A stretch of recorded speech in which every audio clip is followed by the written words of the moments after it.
Gloire à Dieu. Bonjour tout le monde, bienvenue. C'est un jour de fête aujourd'hui, hein? On veut célébrer la Pentecôte, ce jour où le Saint-Esprit est descendu sur les disciples. Et on sait que ce même Esprit est encore à l'œuvre aujourd'hui. Amen.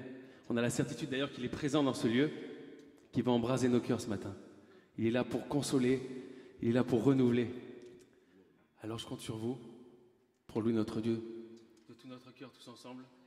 Hein, l'équipe? Vous êtes prêts? Merci Seigneur pour ta présence. On veut louer notre Dieu avec foi, avec reconnaissance, avec amour.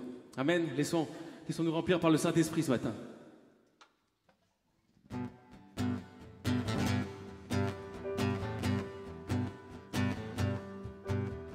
L'Esprit du Seigneur est sur nous. Notre combat est le combat de Dieu. Il est au milieu de nous, en nous, pour nous. Alors que le plus petit dise aujourd'hui, je suis fort en lui.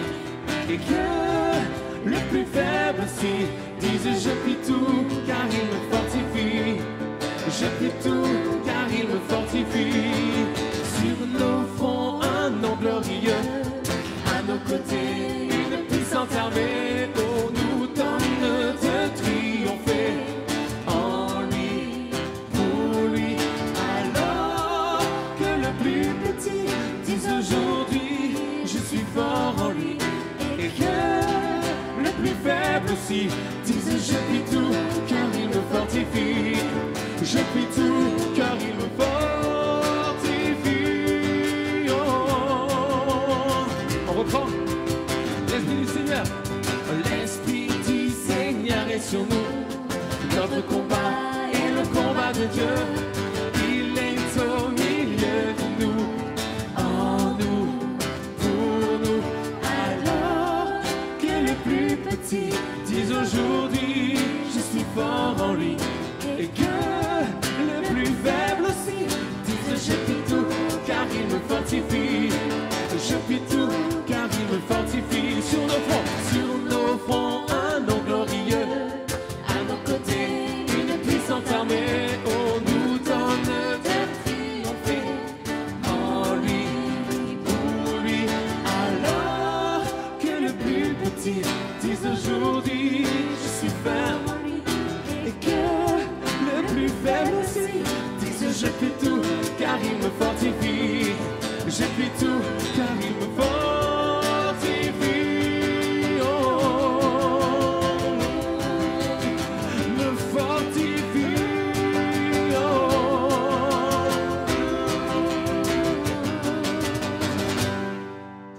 Amen.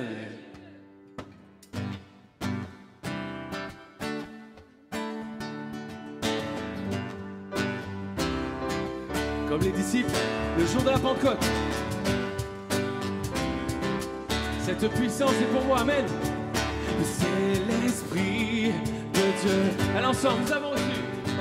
Oui, nous avons reçu une puissance envoyée des cieux qui remplit nos cœurs en abondance. C'est l'Esprit de Dieu. Nous avons reçu une puissance. Oui, nous avons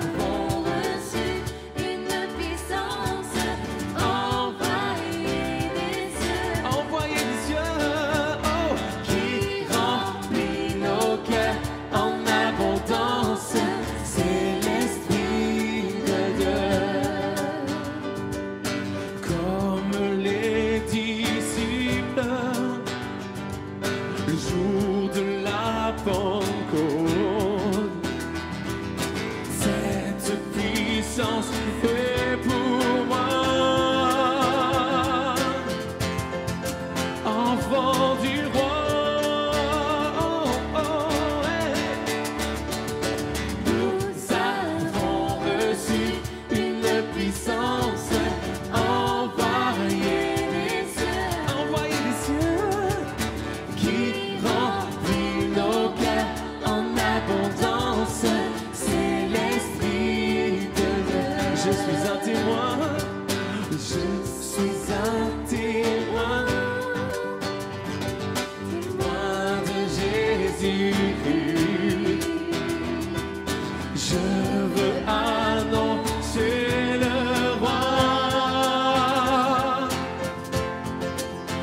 autour de moi, oui, autour de moi.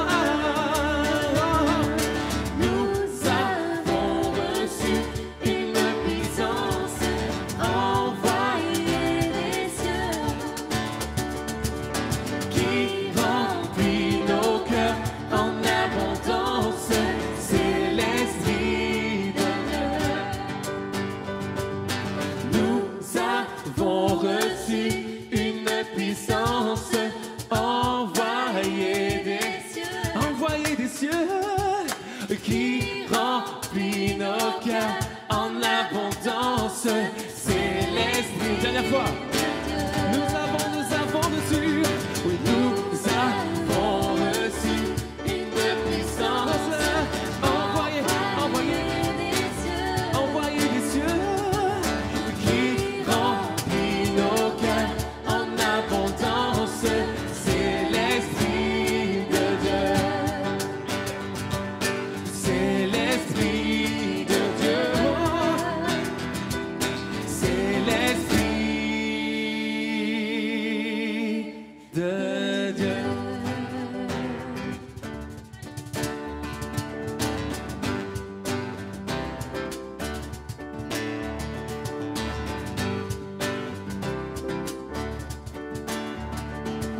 C'est l'Esprit de Dieu. Amen. On va tourner nos cœurs vers celui à qui appartient le règne, la puissance et la gloire. Et on s'unit dans cette prière que Jésus lui-même nous a enseignée d'ailleurs. Notre Père,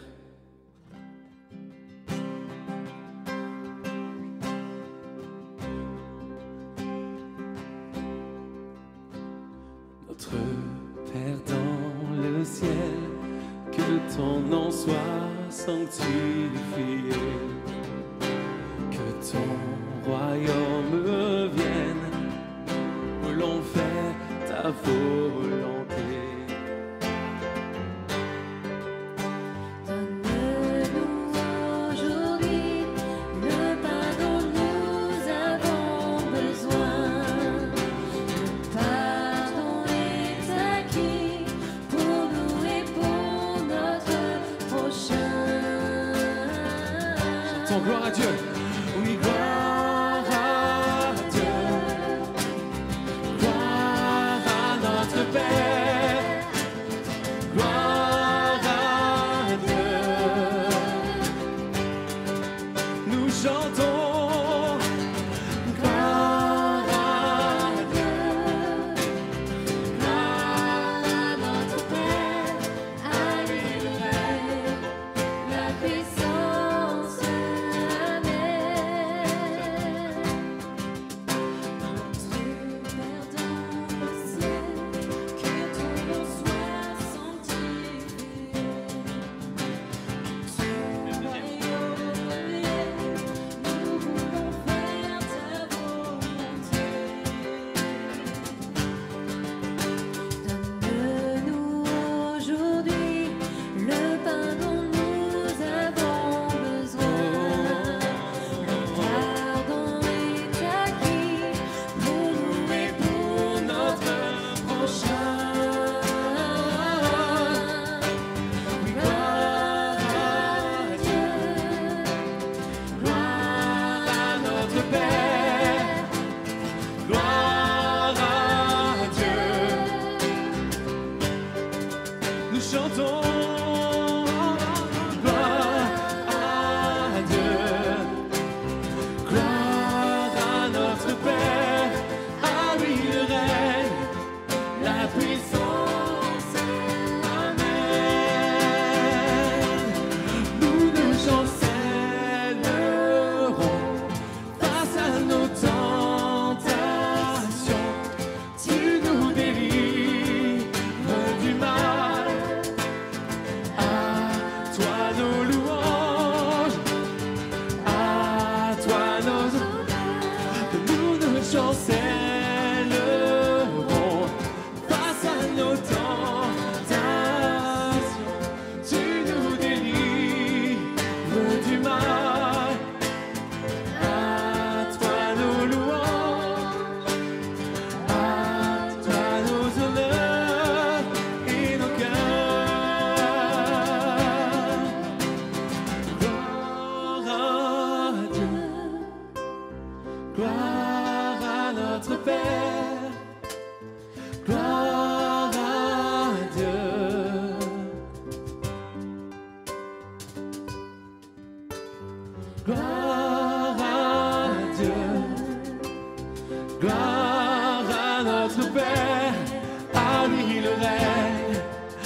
la puissance.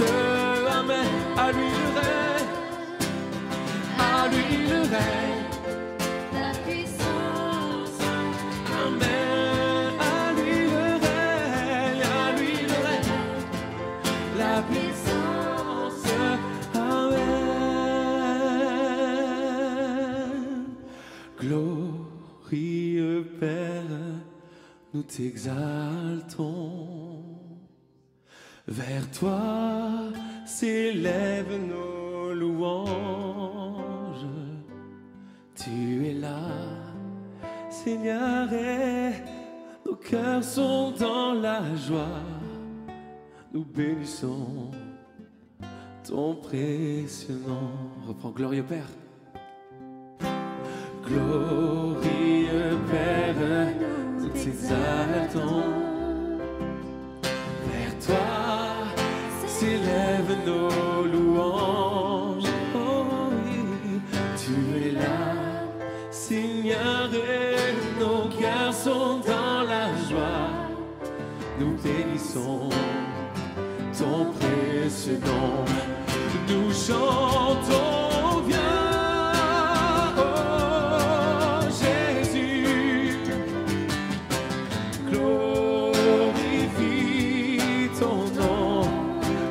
Chantons bien, oh Jésus, glorifie ton nom. Glorieux Père, ensemble. Oui, glorieux Père, nous t'exaltons. Vers toi s'élèvent nos louanges. Tu es là, Seigneur, et nos cœurs sont dans la joie. Bénissons ton précieux nom. Nous chantons bien. Oh Jésus, glorifie ton nom. Nous chantons bien. Oh Jésus, oh oui, glorifie, nous t'adorons Jésus. Oh, je t'adore. Oui, je t'adore.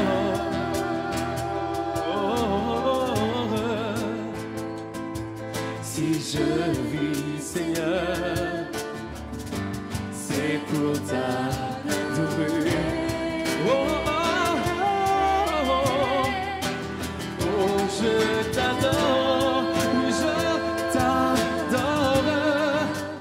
Oui, je t'adore, oui, je t'adore, Seigneur.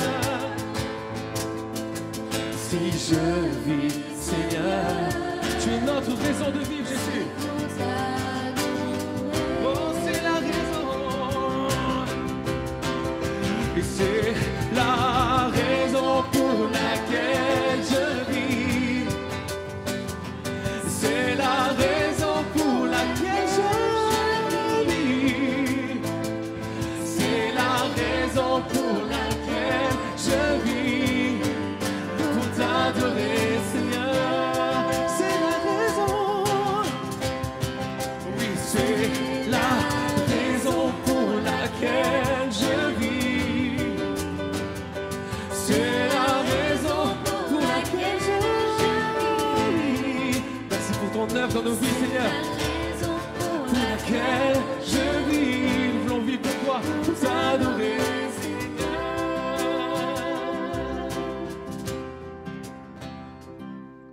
Oui, Saint, Saint, Saint est le Seigneur, le Dieu des armées. Saint, Saint, Saint est le Seigneur, le Dieu des armées. Ce lieu est rempli de sa gloire et de ton Saint-Esprit, Seigneur. Ce lieu est rempli de ton Saint-Esprit. Oh, ce lieu est rempli de ton Esprit, Seigneur.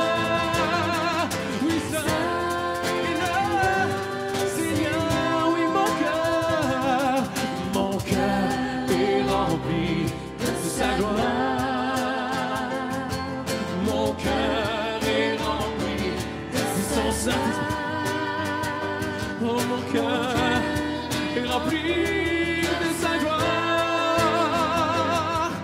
Au Saint est là, Seigneur, remplis-moi, remplis-moi.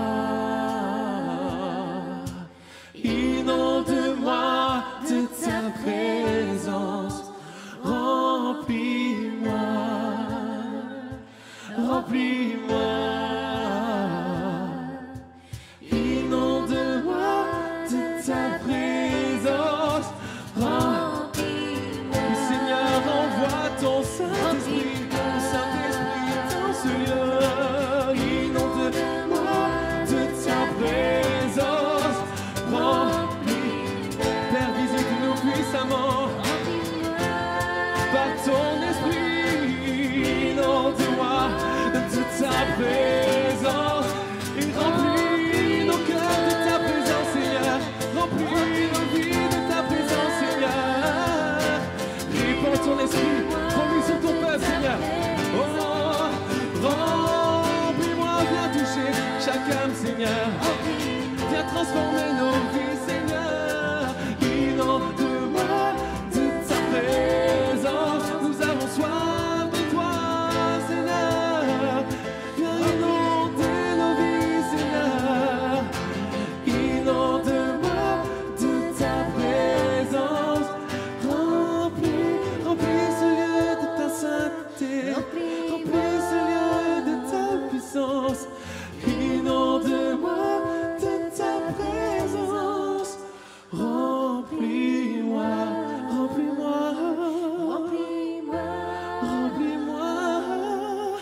Inonde-moi, de ta présence. remplis-moi, oui, remplis-moi, Remplis-moi, remplis-moi. inonde-moi de ta présence. Oui, Seigneur, nous te louons pour ta fidélité, pour ta puissance, pour ta présence parmi nous, Seigneur, en ce jour de Pentecôte. Que ces lieux soient visités par ta sainte présence. Que ces lieux soient balayés par le vent de ton esprit. Lève-toi de ton saint lieu et descends au milieu de nous. Pose sur nous des langues de feu. Verse ton onction sur nous. Que ces lieux soient visités par ta sainte présence. Que toute ombre soit chassée par ta lumière éclairée. Dans ta main, tiens-nous cachés. Garde-nous Au creux du rocher, lorsque tu passeras parmi nous. que ta bonté soit proclamée. Que ces lieux soient visités par ta sainte présence. Que ces lieux soient les témoins de l'action de ton esprit. Dans ta gloire, viens maintenant, unis-nous en cet instant. Que ta vie jaillisse en abondance. Nous allons voir ta puissance. Souffle sur nous, Seigneur. Souffle sur nous. Souffle en cet instant, Seigneur. Remplis. Souffle sur nous, Seigneur. Souffle sur nous, Seigneur.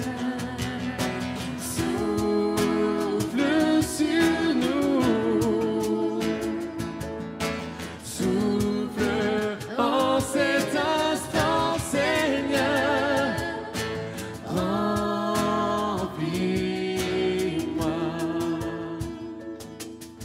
Je ne suis qu'un vase entre tes mains, prêt à t'accueillir. Agis en cet instant, Seigneur, remplis-moi. Je ne suis qu'un vase. Je ne suis qu'un vase entre tes mains, prêt à t'accueillir. Agis en cet instant, Seigneur, remplis-moi. Souffle, souffle sur nous, Seigneur. Souffle sur nous.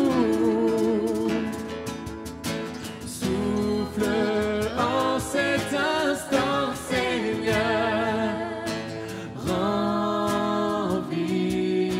Remplis-moi. Souffle sur nous, Seigneur. Souffle sur nous, Seigneur.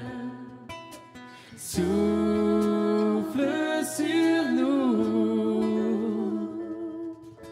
Souffle en cet instant, Seigneur. Remplis-moi. Remplis-moi. Remplis-moi.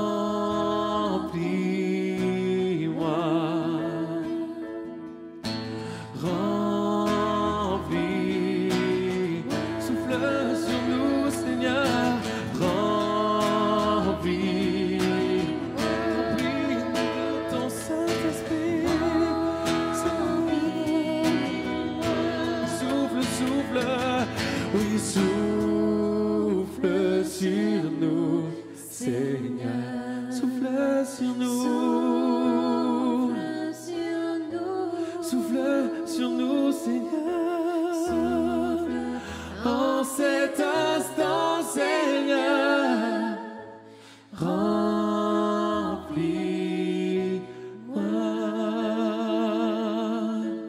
Remplis-moi.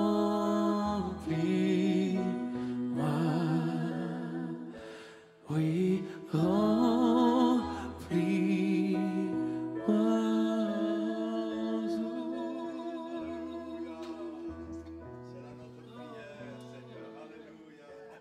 Gloire au Seigneur Jésus. Alléluia. Nous allons ouvrir la Bible dans Actes des Apôtres au chapitre 2. C'est vrai que le monde chrétien fête la Pentecôte. Nous ne voulons pas tomber dans des traditions humaines, religieuses. Mais c'est bon, en parlant de la Pentecôte, de savoir de quoi on parle. Donc on va voir certaines réalités qui nous concernent. Nous lisons dans Actes chapitre 2, la Bible dit que le Seigneur Jésus a fait une promesse, les disciples étaient réunis dans la chambre haute, ils étaient 120 et puis la Bible nous dit que à ce moment-là, il s'est passé quelque chose de magnifique. Gloire à Dieu. Voilà ce que nous lisons. Le jour de la Pentecôte, ils étaient tous ensemble dans le même lieu. Tout à coup, il vint du ciel un bruit comme celui d'un vent impétueux et il remplit toute la maison où ils étaient assis.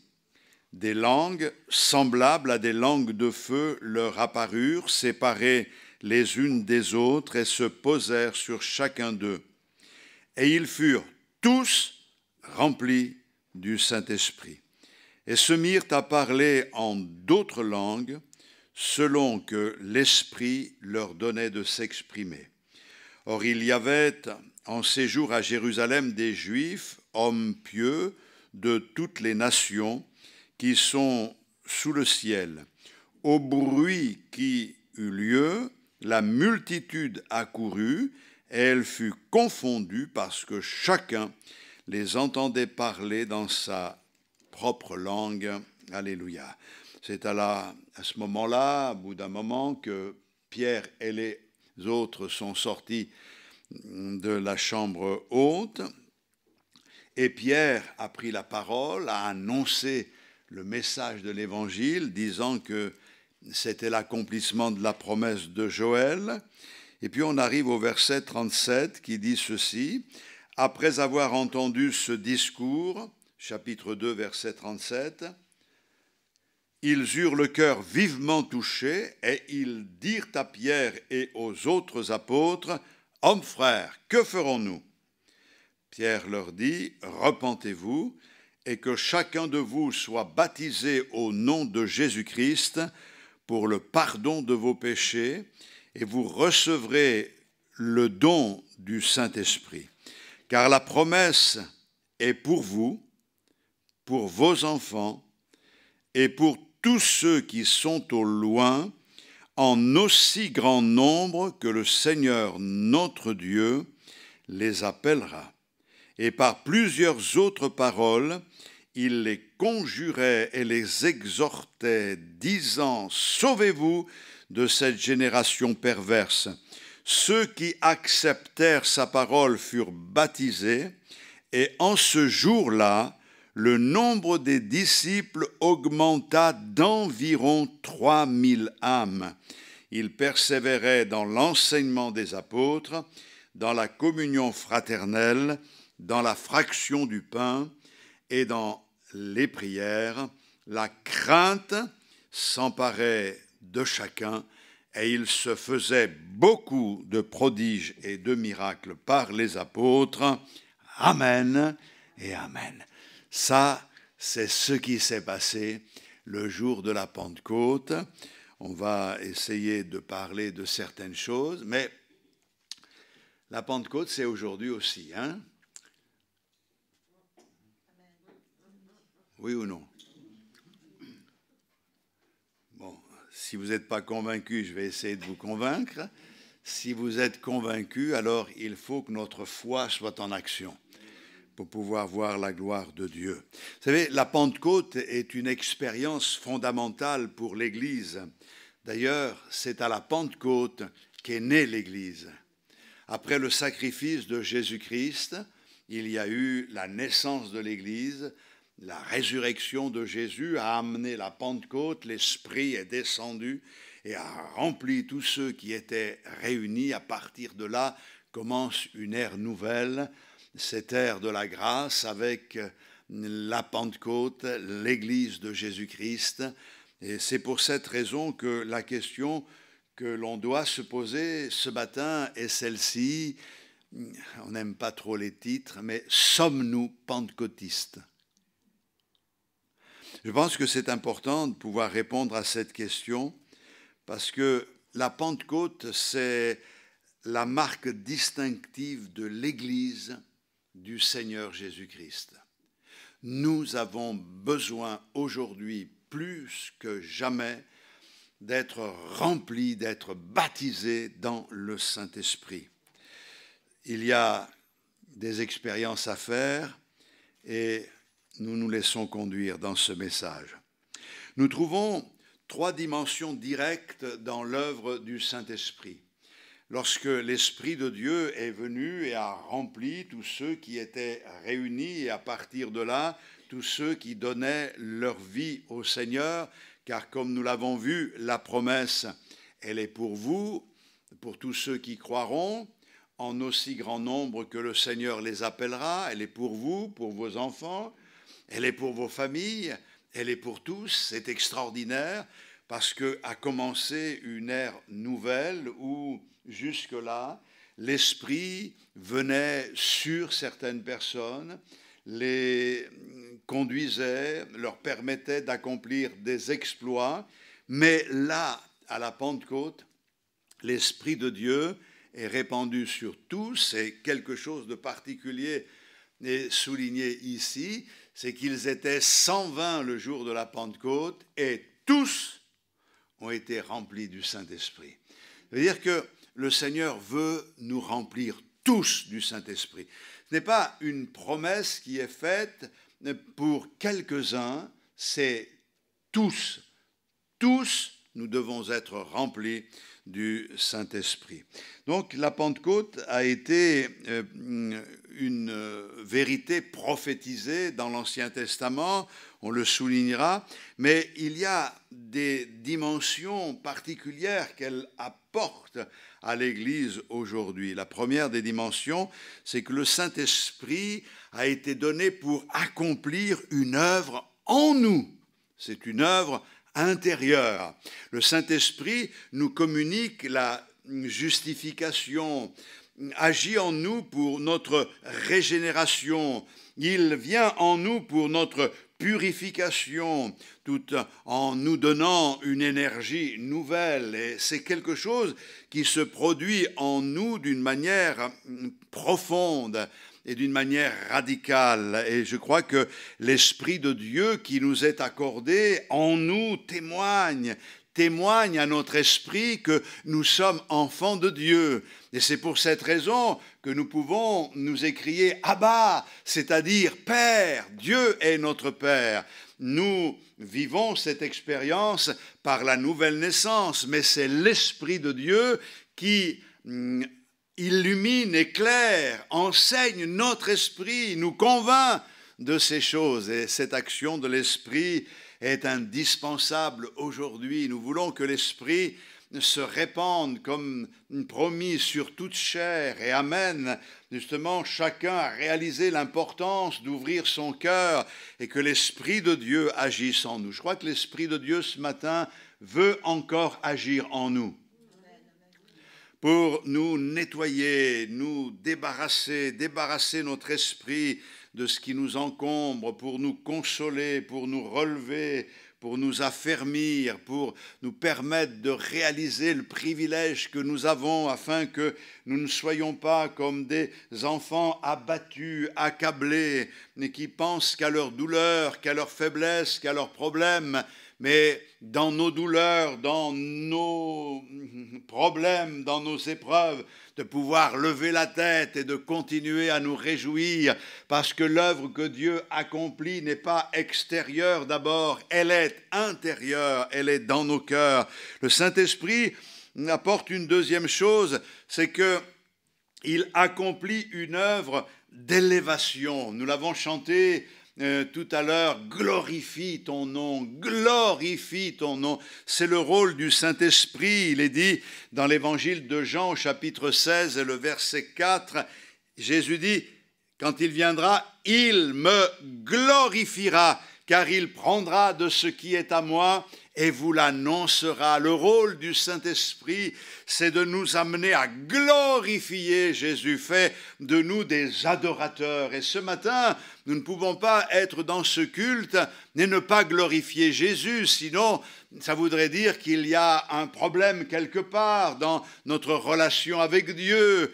Nous avons besoin de régler tout cela et la Sainte Seine, c'est l'occasion qui nous est donnée de mettre de l'ordre, de nous sonder, de nous débarrasser de ce qui ne va pas, de prendre la victoire. Nous croyons que ça a été accompli à la croix. Nous n'avons pas besoin d'attendre 107 ans pour obtenir la victoire. Nous pouvons la saisir par la foi maintenant et nous pouvons nous y attacher, même si pendant quelque temps encore il semblerait que la victoire n'est pas là. Nous l'avons reçue, donc nous nous y attachons, nous démontrons notre foi, parce que la foi, c'est une ferme assurance des choses qu'on espère, c'est la démonstration de celles qu'on ne voit pas. Et crois aussi que après, le Saint-Esprit accomplit une œuvre extérieure à nous, puisqu'il est dit, vous recevrez une puissance survenant sur vous et vous serez mes témoins. Le témoin, c'est celui qui sort pour parler, c'est celui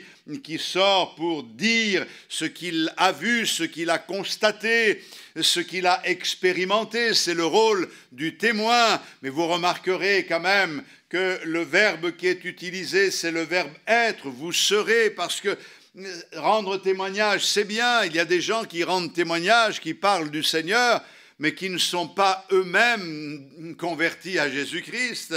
On a été étonnés des fois d'entendre ce qui se passait dans telle ou telle famille, à savoir des personnes qui témoignent de Jésus, qui essayent de convaincre les autres de venir à Jésus sans qu'eux-mêmes n'aient fait la démarche. Mais nous voulons réaliser, que Dieu les bénisse et que le témoignage puisse se répandre. Christ n'en est pas moins prêché et pour autant, mais l'important c'est d'être des témoins, de vivre ce que nous proclamons, ce que nous disons, et ça c'est quelque chose de très important dans l'œuvre du Saint-Esprit dans nos vies. L'œuvre va au-delà de ce que est notre propre personne, et c'est pour cette raison que le jour de la Pentecôte, et c'est ce que j'ai voulu lire en introduction, eh bien environ 3000 ont été baptisés, environ, ils n'ont pas pu compter tout le monde, environ 3000, il y a eu une œuvre extraordinaire, ça a donné soif aux gens du dehors, au point que ces gens puissent dire, mais hommes frères, que ferons-nous? Nous aussi on veut vivre ça, nous aussi on veut expérimenter cette grâce. Je crois qu'aujourd'hui, on a besoin de l'action du Saint-Esprit en nous. On a besoin de l'action du Saint-Esprit qui nous amène à élever notre Seigneur, mais aussi qui nous amène à rayonner de la gloire de Dieu. Vous êtes le sel de la terre. Et l'une des particularités du sel, c'est que le sel donne soif. Et il faut donner soif. Et peut-être que nous avons oublié l'essentiel de notre mission. Et c'est bon ce matin qu'on se rappelle ce que le Seigneur attend de nous. Il attend que nous soyons des témoins. La puissance du Saint-Esprit, la puissance de la Pentecôte continue d'être aujourd'hui l'étincelle qui alimente le ministère de l'Église. Et sans la Pentecôte, on ne peut pas avancer. Sans cette expérience, nous avons besoin de cette puissance, nous avons besoin de ces dons, nous avons besoin de toute l'action du Saint-Esprit pour pouvoir témoigner à ce monde, permettre que beaucoup se convertissent, se donnent à Dieu. Ne soyons pas de ceux qui, étant installés dans le fauteuil du salut, disent merci Seigneur parce que tu nous as sauvés, maintenant on est sauvés. Oh, c'est formidable, on a nos enfants aussi qui marchent avec le Seigneur, c'est bien. Bon, on est tranquille maintenant, hein, Seigneur, hein, on prend la retraite. Non, mes frères et sœurs, notre mission, c'est de témoigner. Vous savez, je le dis quelquefois, la particularité de la mer morte,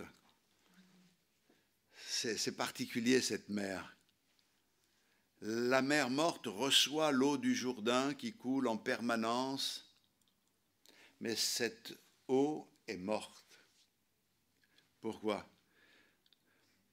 On parle aujourd'hui de faire un canal qui va jusqu'à la mer Rouge. Pourquoi? Parce que s'il y avait un canal, l'eau qui arrive du Jourdain dans la mer morte serait en permanence renouvelée. Ça permettrait au taux de sel de diminuer et ça permettrait à la vie de reprendre. C'est une des prophéties de la Bible. Mais ce que je veux dire par là, c'est que si nous sommes morts quelquefois, c'est parce que nous recevons du Seigneur, mais nous ne donnons pas. Et si une église reçoit et ne donne pas, cette église finit par mourir. On n'est riche que de ce que l'on donne. Et je crois que Dieu veut non seulement que nous recevions, mais il veut que nous partagions. Et c'est là le rôle du Saint-Esprit. Alléluia. Je vous avais raconté il y a des années de cela peut-être cette histoire du représentant d'aspirateur. C'était à une certaine époque, il était zélé le gars, il va un peu partout. Il arrive dans une des campagnes de France, à l'intérieur, vous savez, il y avait une petite fermette. Et puis il frappe à la porte et une mamie ouvre la porte et lui il commence « Bonjour madame, je vais vous proposer l'ustensile dont vous avez besoin, vous ne pourrez plus vous en passer, c'est un aspirateur et cet aspirateur est puissant, il peut avaler toute la poussière, tous les débris, il est puissant et il commence, il argumente, vous savez quand... Il y a des vendeurs, ils ont du bagou, hein, ça y va. Et lui, la femme, elle n'avait pas le temps de réagir, elle ne pouvait pas en placer une. Et là, il regarde et elle avait balayé à sa maison, il y avait un petit tas de poussière, d'immondices là, dans la salle à manger. Il avait regardé, il a dit, voyez madame, écoutez, on fait un pari ensemble. Si mon aspirateur, en 3 secondes, n'aspire pas ce tas de débris, eh bien je le mange. Alors cette femme lui a dit, écoutez, attendez-moi ici. Mais pourquoi madame? Eh bien, parce que je vais chercher une fourchette et un couteau. Et dit, pourquoi vous me dites ça? Bien parce qu'ici, on n'a pas l'électricité. Vous pouvez avoir le meilleur des aspirateurs, mais si vous n'avez pas l'électricité, ça ne fonctionne pas. Qu'est-ce que ça veut dire pour nous? Bien, ça veut dire que nous avons besoin d'être branchés au ciel. Nous avons besoin de la puissance d'en haut. On peut avoir ici-bas de belles églises avec des organisations extraordinaires. Il y a des chorales formidables, des orateurs merveilleux, mais si on n'est pas branché au ciel, ça ne sert à rien du tout. Nous voulons être branchés au ciel et nous prions pour que toutes les églises, quelles qu'elles soient, même celles qui ont besoin de revoir leur doctrine, qu'elles puissent se brancher au ciel et que de par là, la puissance agissant les amène à rayonner de la gloire de Dieu. Alléluia. Quelqu'un avait dit ceci, ne traversons pas ce monde en le critiquant ni en nous conformant, mais en brûlant en son sein d'une vie enflammée. Je crois que c'est vrai. On n'est pas là pour critiquer le monde et critiquer les âmes parce qu'elles font ci, parce qu'elles font là. On n'est pas là pour critiquer même les autres. On est là surtout pour brûler. Et je crois que la meilleure façon d'évangéliser, c'est de vivre. La meilleure façon de témoigner de notre relation avec Dieu, c'est de la vivre pleinement. Alléluia. Vous savez, la première Église n'avait pas beaucoup de moyens, hein. Et pourtant, ils ont révolutionné l'Empire romain. Partout des églises sont nées. Il y a eu une action de Dieu remarquable. Et je crois qu'aujourd'hui, l'Église a besoin de redécouvrir que nous avons un Dieu immuable, un Dieu qui ne change pas, un Dieu puissant, et que nous avons le Dieu de la Pentecôte.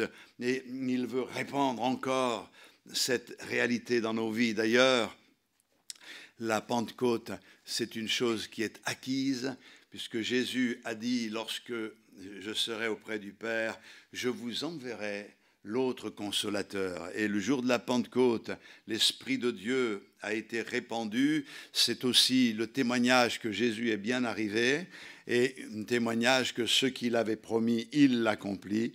Et nous bénissons Dieu parce qu'aujourd'hui, l'Esprit de Dieu agit d'une manière puissante. Alors, je crois que, avant d'aller un peu plus loin, il faut dire aussi que le mot Pentecôte n'est pas seulement un nom. Le mot Pentecôte est un adjectif. Nous ne voulons pas que Pentecôte soit simplement un nom, une date, un lieu, un événement historique. Nous ne voulons pas que Pentecôte soit simplement un souvenir. Nous voulons que Pentecôte soit un adjectif. Nous voulons que l'Église soit pentecôtiste.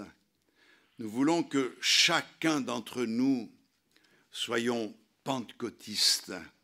Nous voulons vivre la Pentecôte.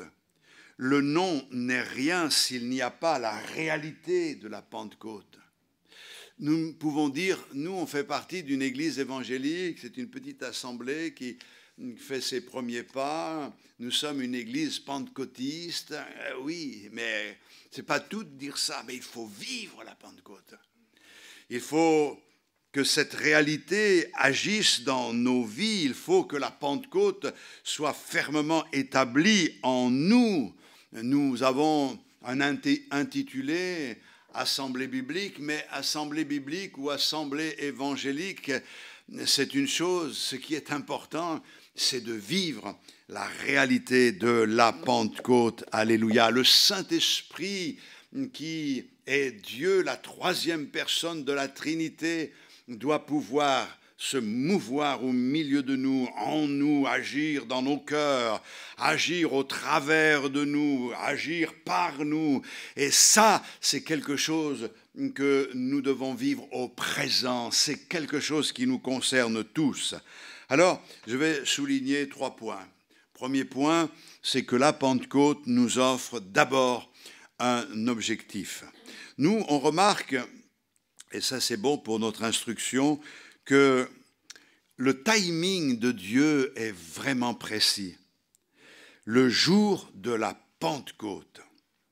Pentecôte est dérivé d'un mot grec qui signifie 50. Et on pourrait se dire, mais à quoi ça sert de savoir 50 ? Eh bien, dans les fêtes établies par le Seigneur pour le peuple d'Israël, 50, c'est quelque chose de très important. Donc, il faut savoir que 50 se réfère à 50 jours après la Pâque. Dieu avait dit, vous célébrerez la Pâque. Donc la Pâque était célébrée au mois d'Abib, ça correspond dans notre calendrier à mars-avril. Donc la Pâque était célébrée. À partir du moment où la Pâque était célébrée, le 3e jour, il y avait une autre fête, c'était la fête des gerbes, et qui était agitée. Donc on prenait des gerbes d'orge, qui étaient les prémices de la moisson, et on les agitait dans la présence du Seigneur, dans le temple, pour proclamer que la moisson arrivait. Et puis le 50e jour, donc il y avait 7 semaines plus un jour, le 50e jour, il y avait la Pentecôte, et la Pentecôte, c'était une fête qui se célébrait avec 2 pains qui étaient faits avec du levain. Jusque-là, le levain ne devait pas être trouvé dans les offrandes à Dieu, mais là, oui. Ils étaient pétris à l'huile, arrosés d'huile, et nous avons là une dimension extraordinaire parce que ces 2 pains, c'est les Juifs et les gentils, c'est-à-dire les Juifs et nous, sommes tous concernés. Le rôle de l'huile, qui est le Saint-Esprit, c'est de nous pétrir, c'est de nous façonner. Nous avons été façonnés en Jésus-Christ pour être de nouvelles créatures, arrosés d'huile. Et on peut toujours se poser la question, mais pourquoi le levain est-il présent, puisque le levain est le symbole du péché ?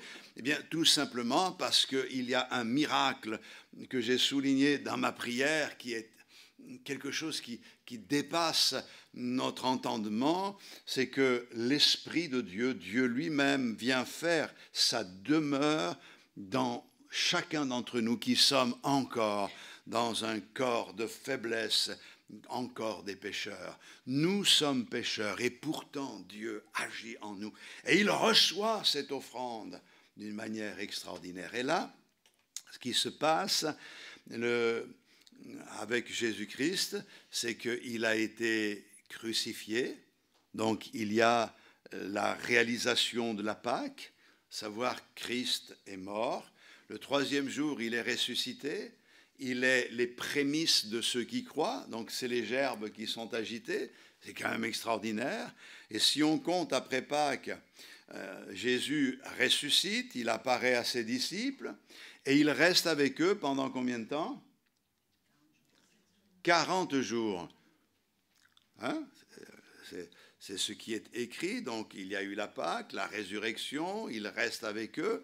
Le Seigneur monte au ciel, c'est l'ascension, on est d'accord ?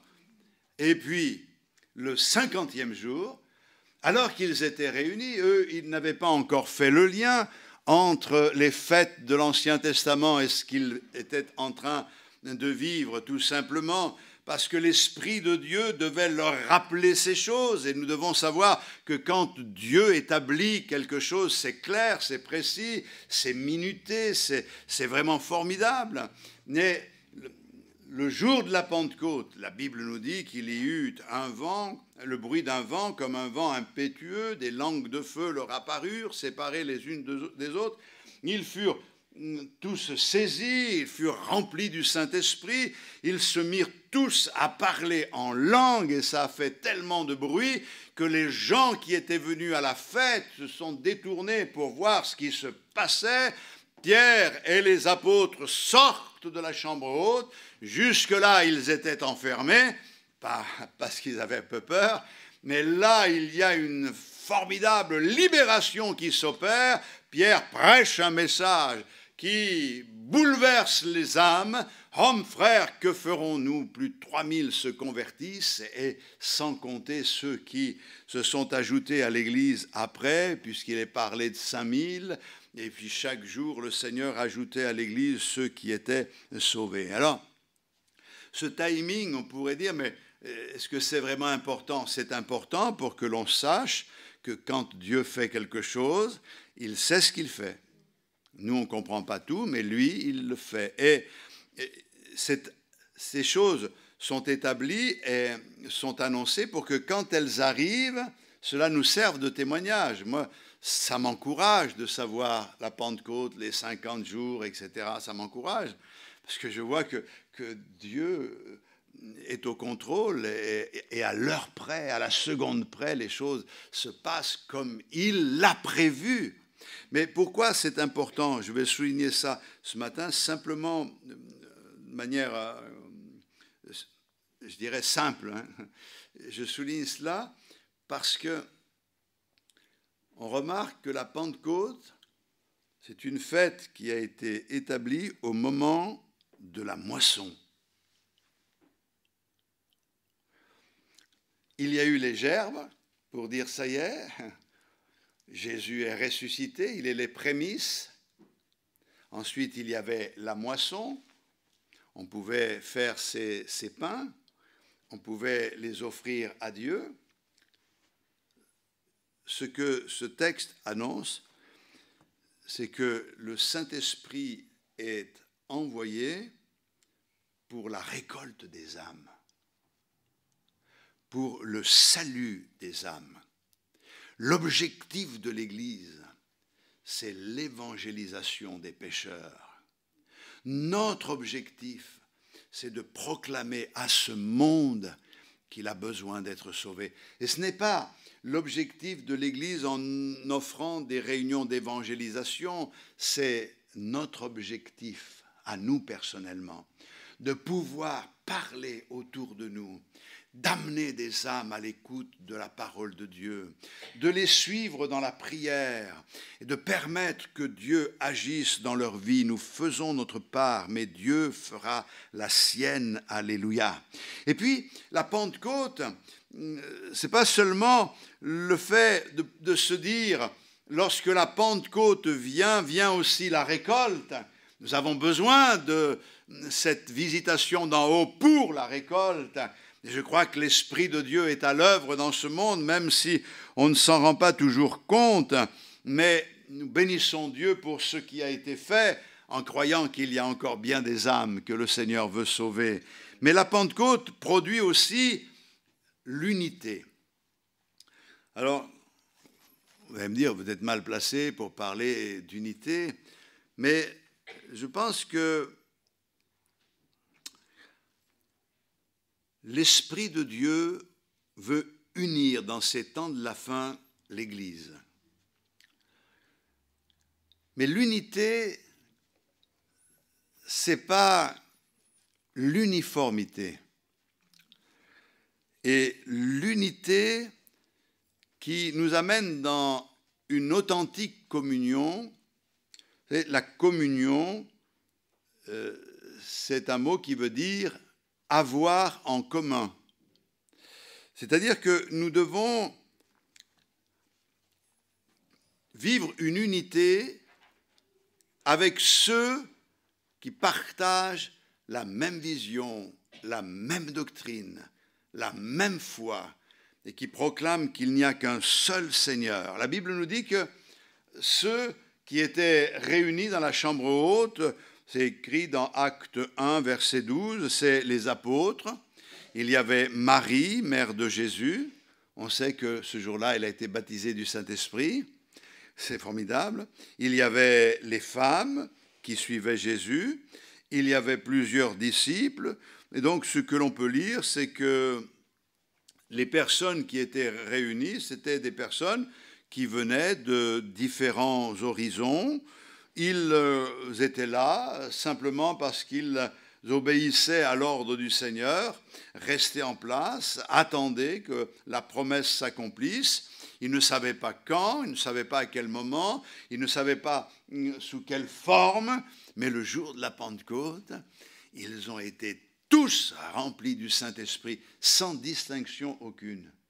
C'est-à-dire que Marie a été baptisée du Saint-Esprit, comme l'a été Pierre, Jean et d'autres.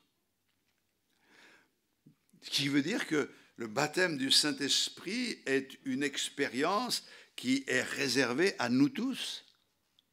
Ce n'est pas réservé à une élite. Et la Bible nous dit qu'ils étaient réunis dans un même lieu, mais le plus important, d'un commun accord, il est dit, d'un commun accord. Cet accord nous fait penser à d'autres textes, puisque le mot qui est utilisé dans le grec est homotumadon. Il est utilisé 11 fois dans les Actes des Apôtres et une fois dans l'Épître aux Romains, au chapitre 15, le verset 5. On peut peut-être le lire. Romains, chapitre 15, verset 5. Il est dit « Que le Dieu de la persévérance, de la consolation vous donne d'avoir les mêmes sentiments les uns envers les autres, selon Jésus-Christ, afin que tous ensemble, d'une seule bouche, vous glorifiez le Dieu et Père de notre Seigneur Jésus-Christ. » Et donc ici, le mot veut dire un même accord comme pour chanter. C'est-à-dire qu'il faut accorder nos instruments pour pouvoir jouer ensemble une même mélodie. Nous voulons offrir à notre Seigneur une symphonie. C'est important de pouvoir comprendre cela. Si je comprends cela, je réalise que je suis un instrument. Chacun d'entre nous sommes des instruments. Alors, il y a des instruments qui sont des instruments à cordes qui demandent beaucoup de sensibilité, comme la harpe. Alors, il y en a, ce sont des harpes, on sent qu'ils ont une sensibilité particulière. Après, avec cela, vous avez les guitaristes. Alors, vous avez des guitaristes qui sont très forts avec les arpèges. Il y en a d'autres avec brom, brom, brom, brom, les accords. Après, vous avez le piano, vous avez toutes sortes de sensibilités. Vous avez aussi la batterie ou le kéron, marquer le rythme. À l'époque, il y avait même des cymbales et tout. Mais imaginons que tous ces instruments ne soient pas accordés. Vous savez, vous avez des instruments à cordes, on a des musiciens ici. Les musiciens savent une chose, c'est pas comme le piano, il est accordé, bon, des fois il faut le réaccorder, mais dès qu'on prend la guitare, par exemple, on s'accorde. Pourquoi? Parce que si on n'est pas sur la même tonalité, c'est affreux, quoi. Alors je crois que nous sommes arrivés à un temps où il faut accorder nos violons. Il faut accorder nos instruments. Il y a une diversité parmi nous. Il y en a qui sont plus graves, d'autres qui sont plus aigus.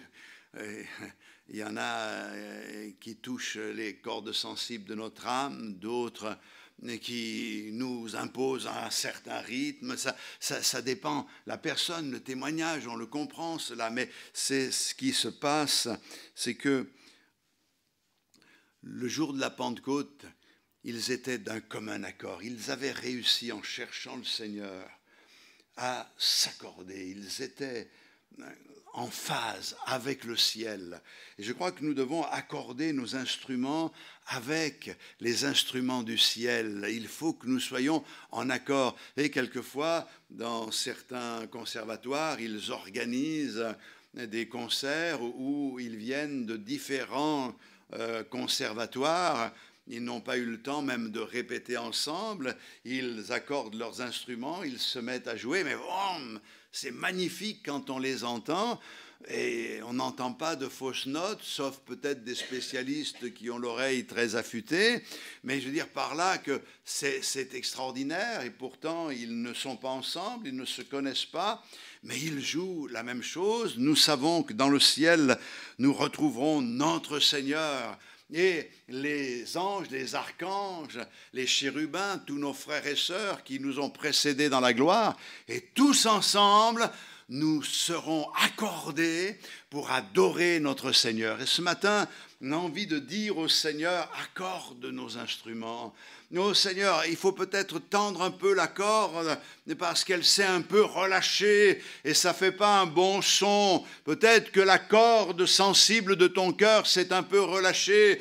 Jusque-là, tu étais un vrai adorateur et là, tu es en train de casser les oreilles.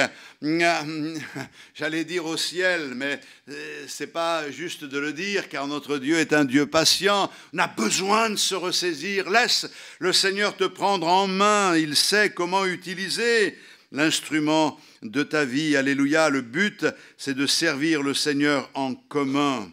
Et je crois que ce qu'il y a de formidable, c'est que s'accordant, ils attendaient la promesse faite. Mais lorsque le Saint-Esprit est venu, ils étaient prêts. Mes frères et sœurs, nous devons toujours être prêts à la visitation du Saint-Esprit. Nous ne devons pas dire « visite-moi et ensuite je me préparerai », ce sera trop tard, le temps que tu accordes tes violons, le Seigneur sera revenu et nous aura pris dans la gloire. C'est maintenant qu'il faut accorder ton instrument et nous devons vivre cette unité. Et cette unité, elle est importante dans l'Église de Jésus-Christ, mais une unité qui est basée sur la parole de Dieu. Il persévérait dans l'enseignement des apôtres, dans les prières, il persévérait dans la fraction du pain, il persévérait dans la communion fraternelle. Il y a des choses essentielles, on n'a rien à ajouter, on n'a rien à retrancher à ce qui nous a été enseigné, avec toutes les bizarreries qui arrivent d'ici et là. Oh, je voudrais lancer un appel à tous dans ce monde. Bien, arrêtez les bizarreries, revenons à l'essentiel. Attachons-nous à la parole du Seigneur comme un seul homme. C'est à celui qui veut apporter la nouveauté. Vous savez, aujourd'hui, s'il n'y a pas de nouveauté, les gens s'ennuient. C'est pour cette raison qu'on est passé avec des réseaux sociaux, un s'éteint, un autre renaît avec une autre forme, et puis c'est incroyable. Maintenant, j'ai fait un peu l'expérience, et j'ai regardé aussi, à savoir que vous avez des petites vidéos qui passent, et si elles dépassent 5 secondes, les gens s'ennuient. J'ai remarqué, et il y a un sondage qui a été fait, paf, ils zappent, et ils zappent, et ils zappent, et ils zappent. On veut vite passer, donc aujourd'hui dans le monde chrétien, on est pris par un peu, je ne sais pas quelle frénésie, on voudrait tout nouveau, toujours tout nouveau, on n'a même pas assimilé ce qui est déjà établi, qu'on veut des choses nouvelles, mais assimile ce qui est déjà là, vis ce qui est déjà là. La Bible dit, dans les derniers jours, je répandrai mon esprit sur toute chair. Joël 2, 28. Vos fils et vos filles prophétiseront, vos vieillards auront des songes et vos jeunes gens des visions. Alléluia. Moi, le temps arrive où bientôt j'aurai des songes. Jusque-là, j'ai eu que des visions. Puisqu'il est dit les vieillards, on va attendre un peu. Je rigole, mais je veux dire que c'est pour les familles. C'est extraordinaire que l'Esprit de Dieu agisse dans les familles. Gloire à Dieu pour nous unir. Le psaume 133 dit qu'il est doux, qu'il est agréable pour des frères de demeurer ensemble. Ne vous privez pas de la communion fraternelle. Faites tout votre possible pour être présents, pour chercher ensemble la face de Dieu en vous accordant avec le Seigneur. On accorde notre instrument avant de venir. Et quand on est ensemble, on est accordé pour louer le Seigneur. Oh, si quelqu'un a pris un peu de retard, ça peut arriver. Eh bien, le Seigneur lui accorde la grâce de faire le nécessaire. Mais nous ne devons pas être de ces chrétiens. Moi, j'ai connu ces situations dans les églises où les chrétiens arrivaient le dimanche matin pour régler leur instrument parce que toute la semaine, ça n'a pas été, parce qu'ils se sont disputés, parce que ça n'a pas été au travail, parce qu'ils n'ont pas pris le temps de se tenir devant le Seigneur, parce qu'ils n'ont pas lu la parole de Dieu. Alors, il leur faut un peu de temps, vous savez. C'était comme des moteurs à diesel d'autrefois. Ils n'arrivaient pas à démarrer. Et après, quand ils étaient saisis, quand ils sentaient une certaine émotion, ils étaient partis. Et alors là, on ne les retenait plus. Malheureusement, la semaine d'après, il fallait recommencer le processus. C'était un peu comme des moteurs qui ne tournaient pas tout au long de la semaine et qui avaient besoin d'être redémarrés le dimanche. Mes frères et sœurs, ce n'est pas comme ça que ça doit se passer avec le Seigneur. Il est doux, il est agréable pour des frères de demeurer ensemble. C'est là que le Seigneur envoie la bénédiction.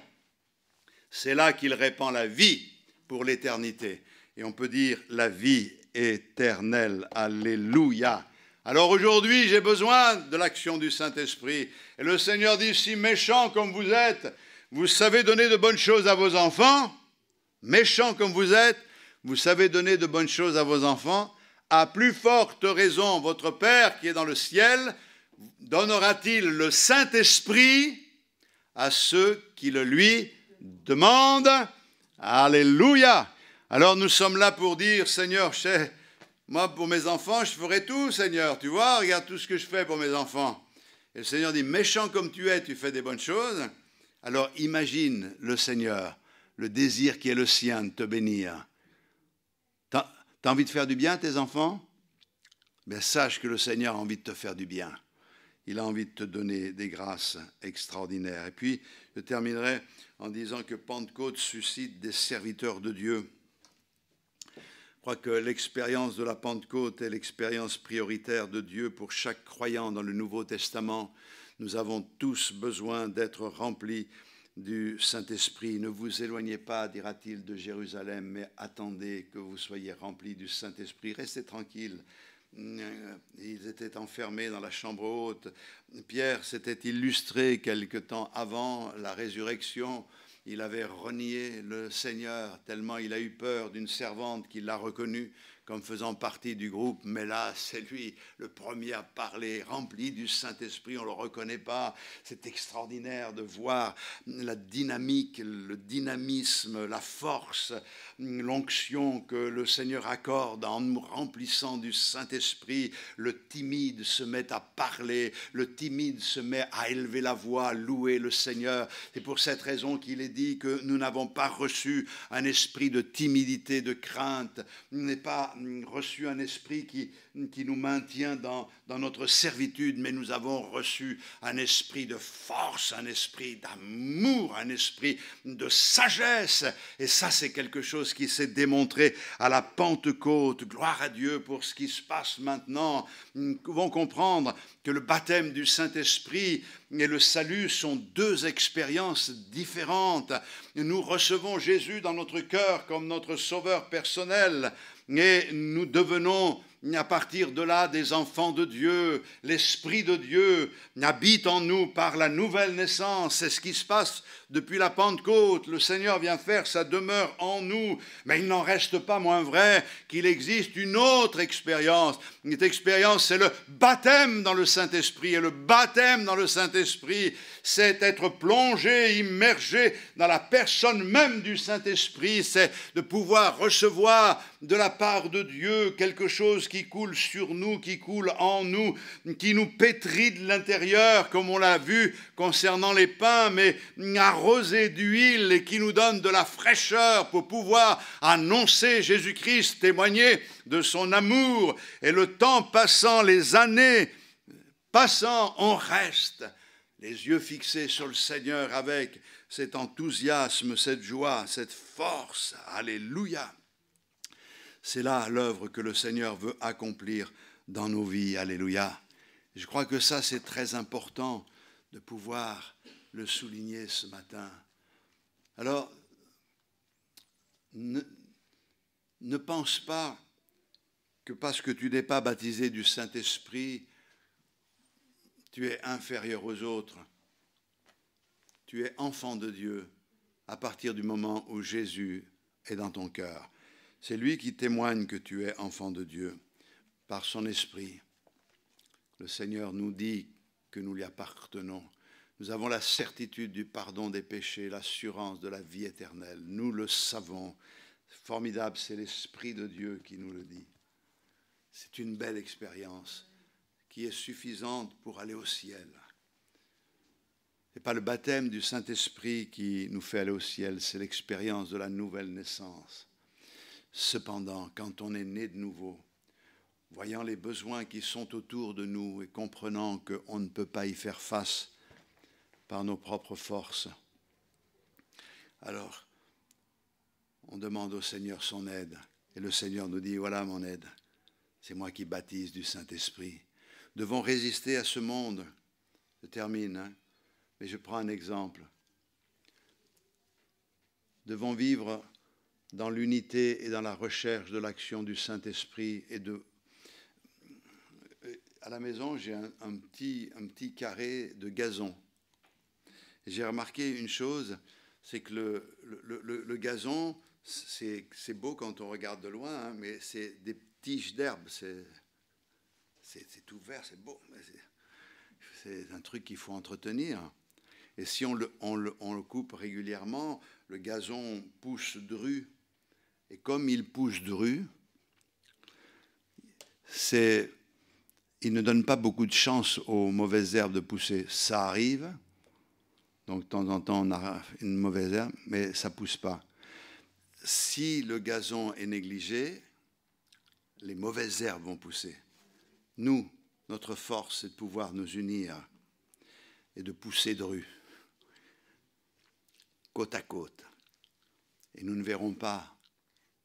Alors, il y en a toujours eu, mais nous serons un rempart à toutes les mauvaises herbes, toutes les idées fausses qui circulent, toutes les choses mauvaises. Mais ce matin, le Seigneur te dit, veux-tu être rempli du Saint-Esprit?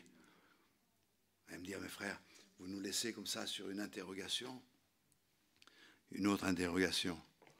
Es-tu pentecôtiste? C'est bien d'y réfléchir. Moi, je sais que je fais confiance au Seigneur.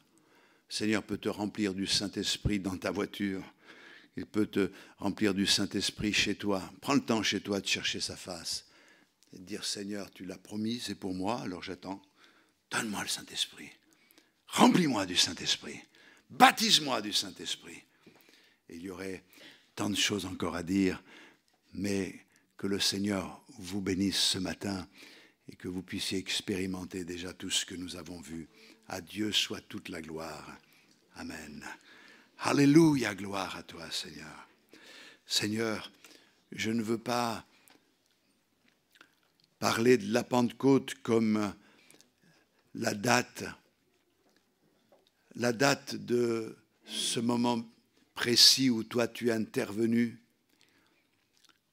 pour baptiser les 120 dans la chambre haute. Je ne veux pas non plus avoir de Pentecôte seulement le souvenir de ce moment où après ma conversion, tu m'as permis d'expérimenter cette grâce. Je veux que la Pentecôte soit une réalité dans ma vie chaque jour, et ce matin en particulier, je réclame cette grâce pour nous tous qui sommes réunis. Puisses-tu, Seigneur, nous remplir tous de ton esprit et nous permettre non seulement de parler en langue, d'exercer des dons spirituels, mais aussi d'être des témoins en nous donnant cette force surnaturelle qui nous permet de surmonter tous les obstacles que l'on pourrait rencontrer. Seigneur, c'est là notre prière ce matin, c'est là notre vœu, Seigneur, ce matin. Remplis-moi de ta vie comme nous l'avons chanté. Remplis-moi, Seigneur, remplis-moi. Remplis-nous tous ce matin. Glorifie-toi au milieu de nous. Nous te le demandons au nom de Jésus et que cette grâce rejaillisse sur nos enfants, sur nos familles. Et Seigneur, qu'un grand nombre soit appelé, nous te le demandons au nom de Jésus, notre Sauveur. Sois glorifié de nos cœurs qui t'aiment. Merci Seigneur pour tout ce que tu as déjà fait, mais nous nous attendons à beaucoup plus grand.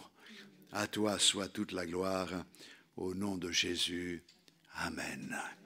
Alléluia. Amen. Gloire à Dieu. Gloire à Dieu. Alléluia. Amen. Que Dieu soit béni. Amen. Sa famille abondamment. Dieu vous bénisse tous. Bon retour.